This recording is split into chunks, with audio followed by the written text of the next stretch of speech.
여러분 안녕하세요. 9월 8일 수요일 아침입니다. 하나님께서 우리에게 참 좋은 날 선물로 주셨습니다. 말씀 보면서 기도하면서 또 하루를 시작하도록 하겠습니다. 오늘 함께 볼 말씀은 예레미야서 16장 5절에서 13절까지의 말씀입니다. 여호와께서 이와 같이 말씀하시되 조상집에 들어가지 말라. 가서 통곡하지 말며 그들을 위하여 애곡하지 말라. 내가 이 백성에게서 나의 평강을 빼앗으며 인자와 사랑을 제함이라. 여호와의 말씀이니라.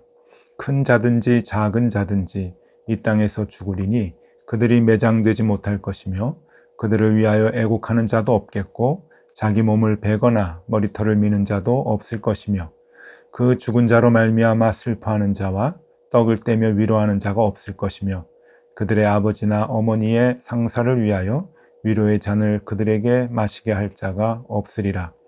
너는 잔치집에 들어가서 그들과 함께 앉아 먹거나 마시지 말라. 만군의 여호와 이스라엘의 하나님께서 이와 같이 말씀하시니라. 보라, 기뻐하는 소리와 즐거워하는 소리와 신랑의 소리와 신부의 소리를 내가 내 목전 내 시대에 이곳에서 끊어지게 하리라. 내가 이 모든 말로 백성에게 말할 때에 그들이 내게 묻기를 여호와께서 우리에게 이 모든 재앙을 선포하심은 어찌 됨이며 우리의 죄악은 무엇이며 우리가 우리 하나님 여호와께 범한 죄는 무엇이냐 하거든. 너는 그들에게 대답하기를 여호와께서 말씀하시되 너희 조상들이 나를 버리고 다른 신들을 따라서 그들을 섬기며 그들에게 절하고 나를 버려 내 율법을 지키지 아니하였음이라.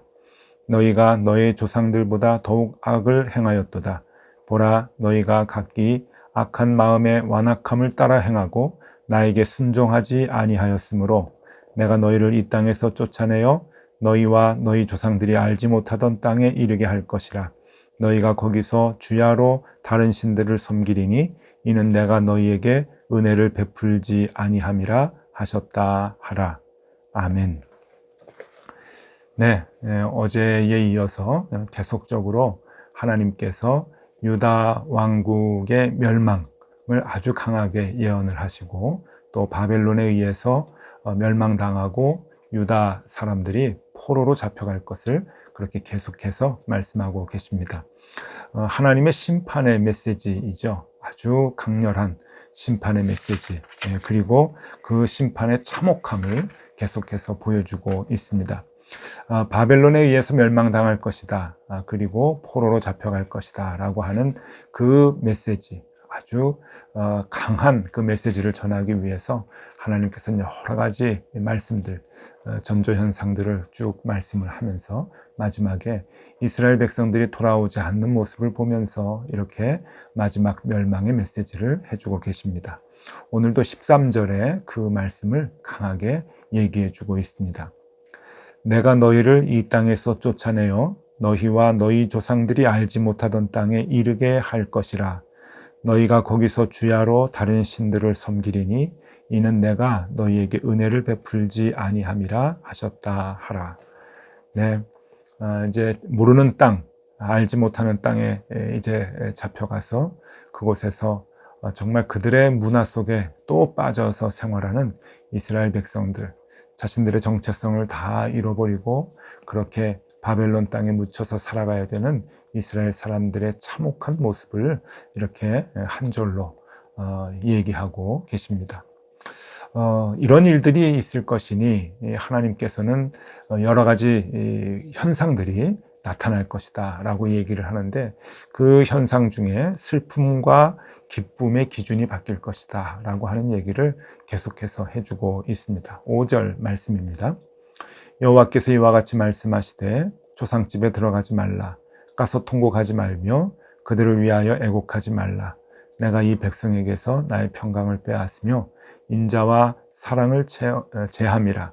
여호와의 말씀이니라. 조상집에 가서 우는 것이 정상일 텐데, 그죠? 우리가 생각하는 그러한 그 삶의 기준일 텐데, 그러한 것들이 이제 바뀌는 것이죠. 세상이 혼란스럽고 심판의 때가 오면은 그러한 것들이 다 의미가 없다라고 하는 그러한 그 말씀이겠죠. 슬픔과 기쁨의 기준도 바뀌는 그러한 그 세상, 하나님이 심판하시는 세상이다. 그렇게 말씀하고 계십니다. 또 하나가 행복과 불행의 기준도 바뀐다. 어제에 이어서 계속 말씀하고 계시죠. 행복과 불행의 기준, 우리가 살아가면서 소소한 행복, 그리고 또 불행으로 절망하는 것, 이 모든 기준들도 하루아침에 바뀔 수 있다. 하나님께서 오늘도 말씀하고 계십니다. 9절 말씀입니다. 만군의 여호와 이스라엘의 하나님께서 이와 같이 말씀하시니라. 보라, 기뻐하는 소리와 즐거워하는 소리와 신랑의 소리와 신부의 소리를 내가 내 목전 내 시대에 이곳에서 끊어지게 하리라. 행복하게 살았던 때가 언제 있었나 라고 생각할 정도로 그 행복의 모든 그 기준들이 다 사라지고, 그리고 절망과 그리고 참혹함 속에서 사람들이 살아가게 될 것을 얘기를 하면서, 행복하냐? 행복의 기준이 무엇인 줄 아느냐? 너희가 지금 이방신을 섬기면서 행복하다고 그렇게 떠들고 다니냐? 그 행복의 기준 다 없어질 것이다, 무너질 것이다 라고 하면서 하나님께서 책망의 말씀을 해주고 계십니다. 여러분, 어제와 비슷한 말씀입니다. 그렇기 때문에 어제와 또 비슷한 말씀을 우리가 나눠야 되고 또 도전을 받아야 합니다. 우리가 이 땅에 살아가면서 어디에 기준을 두어야 하는가? 여전히 우리는 세상의 기준밖에 잘 모르죠. 왜냐하면 태어나면서 지금까지 그 기준으로 살고 그 행복의 기준, 성공의 기준을 갖고 지금까지 살아왔기 때문에 한 번도 그것을 벗어나 본 적이 없었습니다. 이 땅의 교회가 행복과 불행의 기준, 성공의 기준을 분명히 외치고 얘기해 줘야 했을 텐데 교회가 거기에 대해서 많이 침묵을 했죠. 그러니까 예수 믿는 사람들도, 그리스도인들조차도 우리가 그 행복과 성공의 기준이 세상에 맞춰져 있는 것이죠. 그래서 우리가 그 기준에 맞추기 위해서 애를 쓰고 그 기준에 맞춰서 복을 얻는다고 여기고 복을 얻고 싶어 하고 신앙생활을 열심히 하고 하나님께 간구를 하는 것이죠. 세상이 주는 그 복을 하나님께서 주시면 좋겠다라고 생각을 하면서 우리가 신앙생활을 해오고 있었던 것이죠. 그렇기 때문에 여러분, 우리가 그 하나님의 말씀의 가치관으로 살아가는 사람으로서 우리가 어떠한 자세를 가져야 하는가? 제일 중요한 자세가 하나 있습니다. 그것은 세상의 기준에 미치지 못한다고, 그 세상의 기준에 우리가 쫓아가지 못한다고 절대 낙심해서는 안 된다라고 하는 것입니다. 우리는 우리 스스로 그 기준을 잡고 우리도 그것이 성공인 양 그리고 행복인 양 따라가고 생각하고 있기 때문에 그 기준에 미치지 못하면 너무나 절망을 합니다. 하나님께서 내게는 복을 주시지 않는다고 생각하고 하나님이 나를 외면하셨다고 생각을 하면서 우리도 세상 사람들과 똑같은 기준으로 함께 살아가고 있는 것을 드러내고 있는 것이죠. 여러분, 우리의 기쁨과 우리의 슬픔이 그 기준으로 인해서 나타나면 안 됩니다. 그렇기 때문에 우리가 세상의 기준에 미치지 못한다고, 세상의 기준에 따라가지 못한다고 절대로 절망해서는 안 될 것이죠. 여러분, 그것은 세상 사람들이 쫓아가는 생각들입니다. 그리고 더 넓게 생각하면은 그것 자체가 우상이라고 볼 수가 있는 거죠. 그 옛날 유다 사람들이 하나님을 버리고 세상의 우상을 쫓아갔다고 하는 것은 하나님이 주시는 삶의 기준을 버리고 세상의 기준을 갖고 삶의 쾌락과 행복과 성공을 찾아 헤매는 것과 마찬가지 아니겠습니까? 그것이 우상 숭배겠죠. 오늘날 우리가 그렇게 살아가고 있지는 않는가 되돌아봐야 합니다. 우리가 하루하루 웃고 기뻐하고 또 좋아서 날뛰고 또 눈물 흘리고 절망하고 괴로워하고 하는 그 모든 기준이 무엇입니까? 여러분, 세상 사람들이 갖고 있는 그 기준 아니겠습니까? 그렇기 때문에 우리는 그 기준에 쫓아가지 못한다, 그 기준에 미치지 못한다, 그 기준과 다르다라고 하더라도 절망해서는 안 됩니다. 왜냐하면 그것이 불행이요, 그것이 좌절이 아니기 때문에 그런 것이죠. 예를 들어서 여러분들의 자녀가 공부를 좀 못합니까? 공부를 잘하는 것이 무척 좋겠죠. 그러나 공부를 못한다고 절망할 것이 무엇이 있겠습니까? 공부를 잘하는 아이들이 있으면 공부를 못하는 아이들이 있고, 더 솔직히 얘기하면 공부를 못하는 아이들이 있기 때문에 공부를 잘한다고 평가를 받는 아이들이 있는 것 아니겠습니까? 모든 것이 다 상대적이죠. 여러분, 좋은 학교에 자녀가 지나가지 못한다고 그것이 불행이 되는 것도 아니고 불행의 시작이 되는 것도 아닙니다. 그것은 세상 사람들이 주는 자꾸 우리를 속이는 기준이죠. 그런데 우리도 거기에 같이 동조해서 아이들이 성적이 조금 떨어지면 절망하고 좋은 학교에 지나가지 못하면, 여기서 그 좋은이라고 하는 것도 세상 기준이겠죠. 성적이 좋아야 들어가는 그 학교에 지나가지 못하면 우리는 절망합니다. 아이들이 승리하지 못하고 그리고 좌절한다고 생각을 하죠. 그런데 여러분, 절대 거기에 속으셔서는 안 됩니다. 그것은 세상이 주는 거짓 복음입니다. 옛날 제 경험을 한번 좀 말씀드리도록 하겠습니다. 제가 전도사 시절에 서울에 있는 모 고등학교에서 성경을 한 2년 동안 가르쳤습니다. 교목실에서 성경 과목을 가르치는 교사로 있었는데요. 미션 스쿨이었습니다. 제가 교목실에 그 학교, 이제 고등학교 교목 선생님하고 같은 방을 이제 썼는데, 그 방에는 교목 선생님만 계신 것이 아니라 일반 선생님도 한 두어 분 계셨습니다. 그 중에 연세가 많으신 공업 선생님이 계셨죠. 아이들에게, 남자 학교였기 때문에 아이들에게 기술을 가르쳐 주시는, 옛날에 공업이라고 하는 과목이 있었는데 그 선생님이 계셨습니다. 그런데 이 선생님은 학교에서 이 선생님이 잘하는 점이 하나 있기 때문에 선생님에게 계속 담임을 한 반 맡겼는데, 그 담임이 무슨 담임, 어떤 반이었는가 하면 문제 아들만 모여있는 반이었습니다. 그 반을 이 선생님은 계속 10여 년이 넘도록 그 반을 담임을 하신 거죠. 학교에서 제일 싸움도 많이 하고 밖에 나가서 문제도 많이 일으키고 공부도 지지리도 못하는 아이들, 그 아이들만 모아놓은 반이 있었습니다. 왜냐하면 그 아이들을 다른 반으로 섞어 놓으면은 다른 반 아이들 그 분위기를 다 망치기 때문에 그 아이들만 따로 모아서 그렇게 한 반을 만들어서 그 선생님께 담임을 이렇게 맡겨드렸죠. 그런데 이상하게 그 담임 선생님이 1년 동안 혹은 2년 동안 그 반을 맡으면 아이들이 자꾸만 변합니다. 그래서 졸업할 때 되면은 아이들이 참 그 성실한 그런 그 아이들이 되는 거예요. 물론 워낙 공부를 잘 못했던 아이들이어서 좋은 대학에 진학하는 경우가 별로 없고, 대부분 대학을 진학을 못하고 고등학교 나와서 이제 사회에서 사회생활을 하는 아이들이 됩니다. 근데 여러분, 제가 고등학교에 있는 동안에 그 선생님이 이제 환갑을 맞이하셨는데, 매해 이제 스승의 날이 되면은 제자들이 와서 선생님에게 엄청난 선물을 주고, 또 졸업생들이 굉장히 많지 않겠습니까? 아버지같이 생각을 하면서 선생님 업어주고, 뭐 좋은 음식 이렇게 대접해드리고 막 그랬는데, 그 해에 환갑이 되던 해에 역대 졸업생들이 다 와가지고 선생님하고 같이 환갑 잔치를 하였습니다.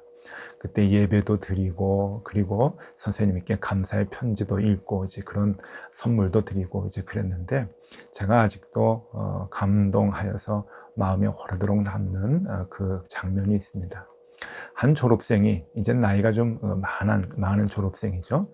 한 졸업생이 나와서 예배 도중에 이제 그 답사를 하는 그 시간이 있었는데, 답사를 하는 중에 많은 내용을 했어요. 뭐 에피소드, 웃기는 얘기들, 옛날에 있었던 얘기들도 다 이렇게 하고 그랬지만은, 제 기억에 남는 한마디가 아직도 있습니다. 그 말이 뭔가 하면은, 우리 선생님은 우리에게 행복하게 사는 법을 가르쳐 주셨습니다. 그렇게 얘기를 해요. 행복하게 사는 법을 가르쳐 주셨습니다. 공부를 제일 못했던 친구들이에요. 그리고 말썽만 부렸던, 공부를 못하니까 다른 거 할 수 없고, 세상 사람들이 손가락질하고 너희들은 나쁜 학생들이다 자꾸 그렇게 얘기하니까 문제만 일으키고 했던 그러한 그 아이들, 그러한 아이들에게 신앙을 가르쳐주고 함께 기도하면서 그 아이들에게 어떻게 살아가야 행복한 것인가 하는 것을 알려주셨던 것 같습니다. 그러니 학생 대표가, 졸업생 대표가 나와서 그런 선생님께 답사를 했겠죠. 많은 아이들이 졸업을 해서 역할을 잘 감당하면서 살고 있었더라고요. 어떤 친구들은 자동차 공업사를 운영을 하고, 카센터겠죠.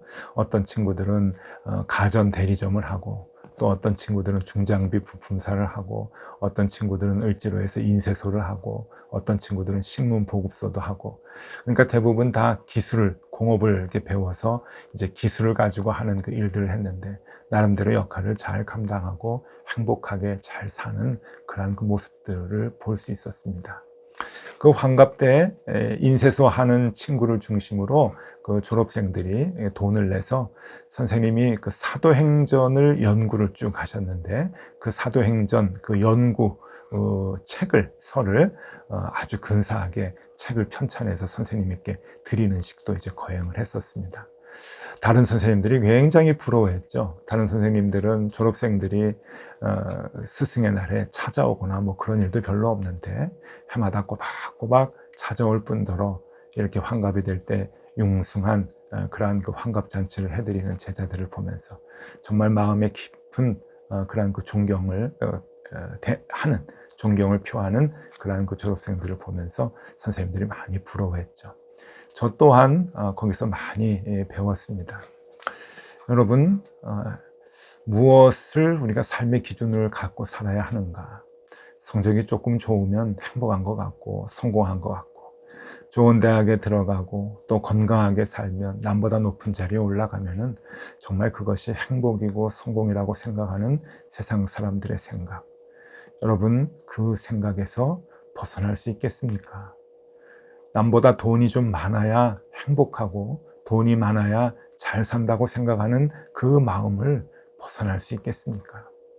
적어도 우리가 남들보다 돈이 없을 때 좌절은 하지 않는 그 마음을 가질 수 있어야 합니다. 우리가 하나님의 자녀 아닙니까?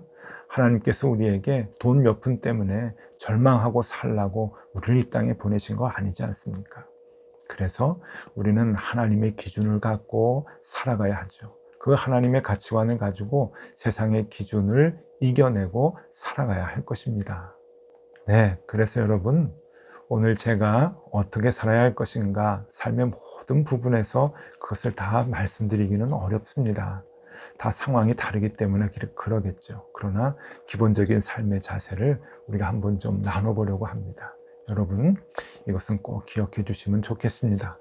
그리스도인들이 살아가는 자세입니다. 우리가 이 땅을 어떻게 살아가야 할 것인가, 한 두 가지 우리 마음에 꼭 새기면 좋겠습니다. 첫 번째, 우리는 하나님의 자녀로 하늘의 소망을 갖고 산다 하는 것입니다. 이 땅에 소망을 두면 여러분, 이 땅에 사람들과 경쟁해서 이기지 못하면 절망할 수밖에 없고, 낙심하고 괴로워하고 눈물을 흘릴 수밖에 없겠죠. 그런데 여러분, 우리는 하나님의 자녀입니다. 그래서 하늘의 소망을 갖고 살아가는 사람들이죠. 이것 하나만 우리 마음에 굳게 심지를 두고 생활한다고 한다면 많은 것이 바뀔 수 있습니다. 두 번째, 여러분, 이 땅을 사는 동안에 하나님이 주신 소명을 감당한다. 이 땅의 것은 아무것도 아니기 때문에 우리는 하늘의 소망만 갖고 살아간다? 아닙니다. 이 땅도 소중하죠. 이 땅의 나그네의 삶을 사는 동안 하나님께서 우리에게 주시는 소명들이 있습니다. 저는 그것을 잘 모르겠지만 각자는 다 아시겠죠? 예, 그 소명, 그것을 찾는 것 어렵지 않습니다. 그 소명을 찾고 그 소명에 최선을 다해서 우리가 살아가는 것, 참 귀한 삶의 자세이죠. 왜냐하면 그것을 위해서 하나님께서 우리를 이 땅에 보내셨기 때문입니다. 그러니까 여러분, 이 땅을 사는 동안 그 일에 최선을 다하는 것, 그것이 우리의 삶의 아주 소중한 자세라고 하는 것 꼭 기억하셔야 할 것입니다. 네, 오늘은 남유다 왕국의 멸망에 대한 아주 강한 그 심판의 말씀을 통해서 세상의 모든 가치관이 하루아침에 바뀌게 되는 것, 그 상황 가운데서 우리가 어떠한 생각을 갖고 살아가야 하는가 하는 것을 같이 나누었습니다. 여러분, 오늘은 이거 하나만 기억해 주시면 좋을 것 같아요. 그리스도인들이 이 땅에서 어떤 자세를 갖고 살아가야 하는가, 하나님의 자녀로 하늘의 소망을 갖는 것, 그리고 이 땅을 사는 동안 하나님이 주신 소명을 이루어 드리기 위해서 애쓰는 것, 그 마음을 갖고 오늘도 최선을 다해서 살아가면 참 좋겠습니다. 저도 오늘 또 그렇게 도전받고 살아가도록 하겠습니다. 여러분 힘내시고요. 함께 그렇게 사시는 하루가 되시기를 바랍니다. 기도하겠습니다. 하나님, 세상 사람들과 섞여 살면서 세상 사람들 대부분이 갖고 있는 가치관과 다르게 살아가는 것이 너무너무 힘이 들고 어렵습니다. 그러나 우리는 하나님의 자녀요 그리스도인들입니다. 하나님께서 주시는 삶의 가치관을 늘 굳게 잡고 살아가게 하여 주옵소서. 그렇게 승리하는 하루가 되게 하여 주옵소서. 예수 그리스도 이름으로 기도드리옵나이다. 아멘. 네, 함께 기도하시겠습니다.